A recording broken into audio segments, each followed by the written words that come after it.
And that is that lineup I mentioned earlier. So Great Britain 3 and Great Britain 2 are out of the women's 8. They're racing later. Netherlands are the world champions in 2. Ireland in 3. Couple of Olympic bronze medalists in that. More of them down the course. The sweethearts from Denmark over here in lane 1. But we'll give you a lane introduction.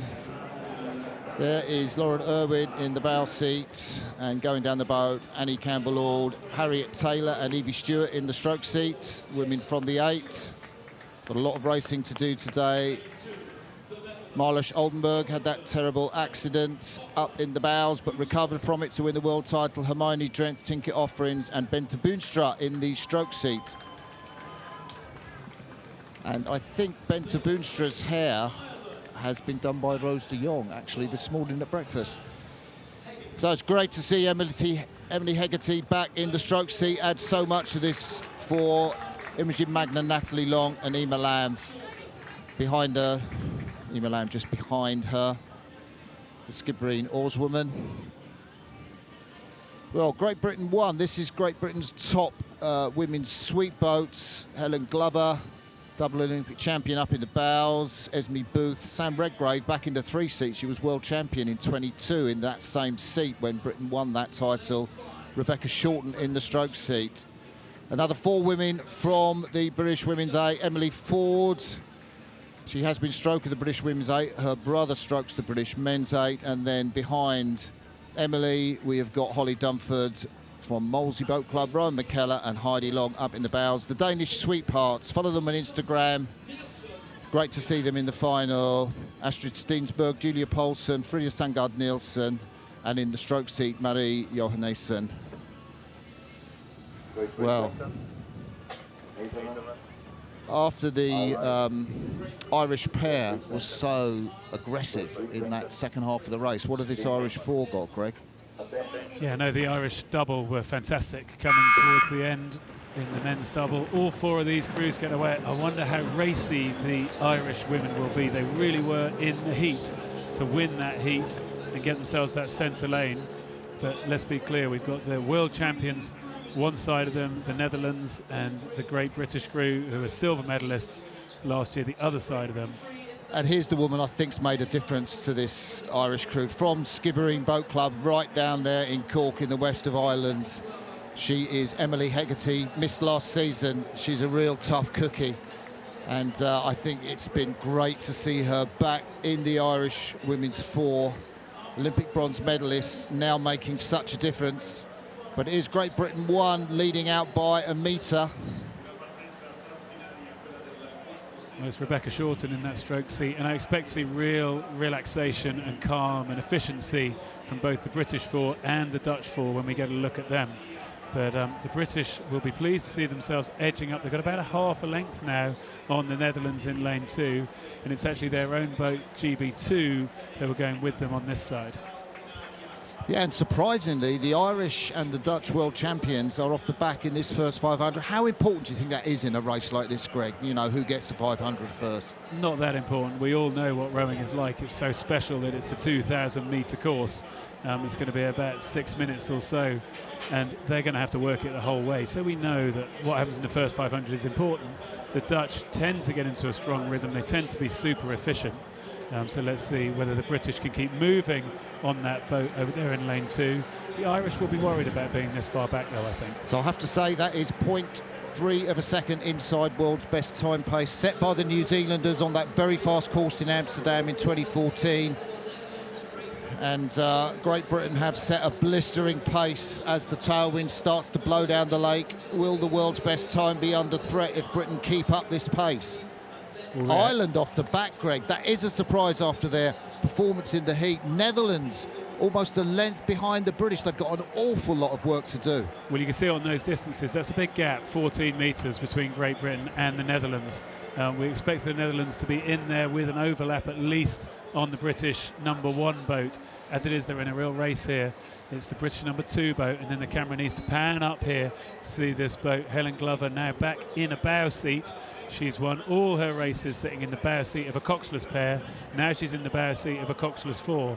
And somehow it just sort of seems like it works when you look at it like that. I think the British 4 have stopped moving on British 1 and British 2, but I think they're right on their pace they want to be on this race. And I think Sam Redgrave, you can see her there in the 3 seat. There's the stroke we talked about, Rebecca Shorten, but Sam Redgrave, she's back to full fitness. She makes such a difference. She's no relation to Steve Redgrave, by the way. Just happens to have the same name, the Great British Rower. But let's see the time through the 1,000 metres. Well, here they go, Martin, through the 1,000. It looks like 3:08.5. Yeah, just outside world record pace. That's 1:37 that the New Zealanders set in 2014. I don't think we're going to see a world's best time, but this will be relatively the quickest time of the day.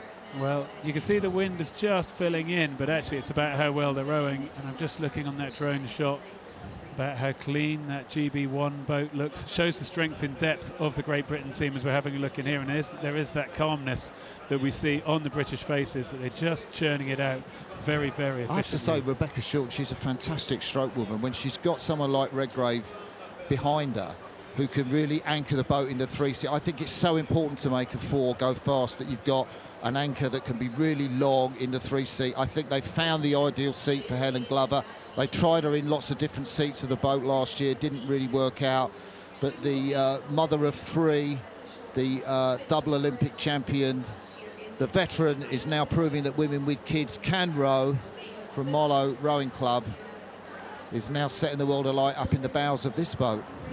Well, we had a brief look there at that crew from the Netherlands, and it was looking shorter than normal. It wasn't obviously looking like they're moving as quickly as they did last year. And I'm sure it'll be big disappointment from within that Netherlands crew unless they can do something very special now, because that Great Britain boat, as we say, with this new lineup, with Esme Booth in there, with Sam Redgrave back in the 3 seat, it just looks like it's working extremely well for the Great Britain 1 boat.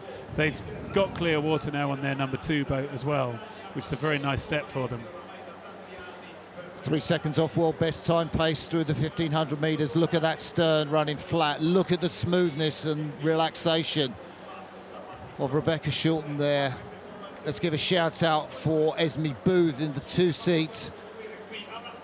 She's rowed really beautifully through this race. 25-year-old from the Leander Club. Really taken that rhythm off Sam Redgrave and translated it to the crew. There's the Danish sweethearts trying to hang on for a medal, but as the drone flies over them, you can see the crews on the right of the picture. They are challenging for the medal. Ireland out of it. Netherlands perhaps might grab a bronze medal. Haven't been tracking them, Greg. How are they doing? Yeah, the Netherlands, you can see it, they're in bronze medal position. They're fighting it out for the silver with Great Britain too. I don't think anyone else is going to put pressure on for that bronze medal. It looks like it's the fight between the ones you can see in the graphic on the screen. So this is all the more impressive because this British crew are beating the crew from the Netherlands to their left, and the women from Great Britain too, who will have to race in the British Women's 8 in just less than an hour from now. They look to be in silver medal position, beating the Dutch world champions too. A 1-2 for Britain is on the cards as we come up to the line. It is Great Britain 1 with Helen Glover in the bow seat. They will take the gold medal. Fantastic result. And it's Great Britain 2 who beat the world champions. The Netherlands have to settle for bronze. Ireland just get ahead of Denmark to take 4th place. It is Great Britain 3 in 6th place. Thumbs up from Helen Glover. Well done, Esme Booth. Well done, Sam Redgrave, Rebecca Shorten. That was a beautiful row, pretty much like the British women's lightweight double. They did their own thing, so smooth. Yeah, very commanding performance from that Great Britain 1, and I'm sure real excitement for the British team to also have that 4 ahead of the world champions from the Netherlands.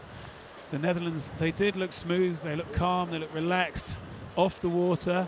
Now we see them on the water, but it hasn't been able to translate into the boat speed they had last year. No, lots of work to do for the Netherlands. There's the British off the start. And Helen Glover. The British rode a perfect race, really, didn't they? Yeah. There's nothing you'd look for more. I did think they stopped moving on Great Britain too, but then they kind of got to the K, 1,000 metres, and they just edged out, just as if they were... Great Britain too, there we were having a look at. And I mean, they had a pretty gutsy start and stayed in there. They're going to have to be very gutsy because they are racing in that women's 8 later on in the programme. It's not even the last race of the day. It's 4 from the last race of the day. So not much wind down time for them, not much recovery time. See Ireland there on the side of the pitch. A bit of disappointment for the Irish crew. I thought Ireland would be closer, to be quite honest, and I think, well, you know, first race of the season and all that, but I think after the result of the Irish women's pair. And let's be clear, this Irish women's four finished 9th at the World Championships. Sunita Paspure was in there that day. She's going to be racing in the single. We'll see her later, but they only finished 9th. They didn't qualify that for the Olympic Games, so that's still on their plan for the year. As you see it confirmed there, Great Britain 1, Great Britain 2, and the Netherlands will be getting the medals. 3rd gold medal this morning for Great Britain. My mum, Dad! My mum!